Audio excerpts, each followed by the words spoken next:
ஒரு சில இடங்கள் நமக்கு லைஃப்ல மறக்கவே முடியாது. அப்படி ஒரு அழகான பிளேஸ் தான் எனக்கு இந்த கிராமம். இது என்னோட பெரியம்மா ஊரு.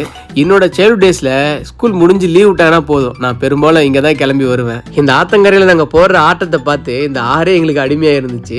அப்ப கரை ஓரம் அந்த பெலாமரம்லாம் கிடையாது. இருந்திருந்தா நாங்க பிஞ்சா இருக்கும் போதே பறிச்சு சாப்பிட்டுருப்போம். திடீர்னு பார்த்தா கார்த்திகா மண்ணை எடுத்து வச்சு வேண்டிட்டு இருக்கா. என்ன கார்த்திகான்னு கேட்டேன். நீ தண்ணி தாக்க எடுக்குன்னு சொன்னல, அதான் இங்க அப்படியே பள்ள நோண்டிட்டே இருந்தா ஊத்து தண்ணி வரும்ல, அதை எடுத்து குடிக்கலாம் தான் நோண்டேன்னா. அடாடா இன்னும் ஒரு மூளை, சரி நோண்டு சொன்னேன்.